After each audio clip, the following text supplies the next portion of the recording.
Abonnez-vous et likez la vidéo pour plus de contenu. Dans la ville vibrante de Ségou, au bord du fleuve Niger, vivait un jeune homme du nom de Bakary Dembélé. Âgé de 26 ans, il avait décroché une licence en économie après de longues années de sacrifices.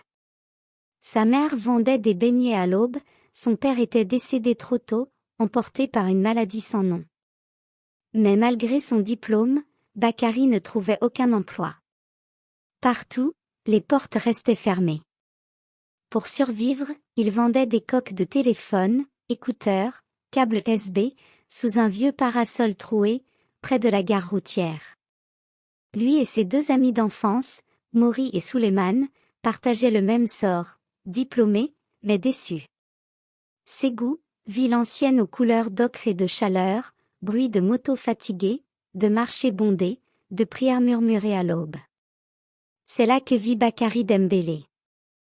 Chaque jour, il se rend à la gare routière avec un petit sac noir. Il ouvre un parapluie déchiré et installe une petite table en bois où sont exposés des écouteurs de mauvaise qualité, des chargeurs de contrefaçon, des coques de téléphone aux couleurs criardes. À ses côtés, ses amis de toujours, Maury Traoré, grand, peau foncée, ancien étudiant en informatique. Souleymane Kanté, plus discret, étudiant en communication.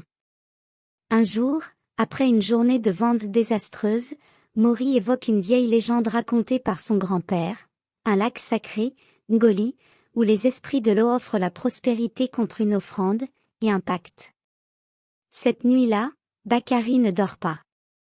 Il pense à son avenir, à sa mère, à son diplôme devenu inutile. Le lendemain, il propose aux autres de tenter le voyage.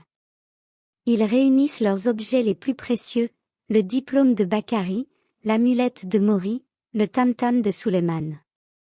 La veille du départ, sa mère le regarde longuement, inquiète. Il sourit, « Je vais chercher ma place dans ce monde, maman. » Le périple dure 2 jours à moto, puis à pied dans la forêt touffue de Koba. Ils arrivent enfin au lac Ngoli, lisse comme un miroir, entouré de brume. À minuit, ils déposent leurs objets. Bakary parle, « Nous venons avec respect. Donnez-nous ce que la vie nous a refusé. » Les esprits surgissent, les Niambélé, mi-femme, mi-serpent. Elle parle, « Nous vous offrons succès et richesse. Mais à la 7e année, l'un de vous devra nous appartenir. » Ils acceptent. Le pacte est scellé. De retour à Ségou, leur vie change. Bakary monte une entreprise prospère d'accessoires téléphoniques. Maury crée une application à succès. Souleymane devient une star des réseaux sociaux. Mais chaque année, il retourne au lac, hanté par le pacte. Les rêves deviennent sombres. Les liens entre eux se tendent. La 7e année arrive. À minuit, au bord du lac, les Niambélé surgissent. Le temps du paiement est venu. Maury recule. Souleymane refuse. Bakary, calme, avance. J'ai dit oui. J'assume. Il entre dans l'eau, disparaît sans un cri. Un mois plus tard, sa mère reçoit une enveloppe avec une lettre. Maman, je ne suis pas mort. Je suis devenu un gardien du temps. Je n'ai pas échoué. J'ai pris une autre voie. Ton fils t'aime.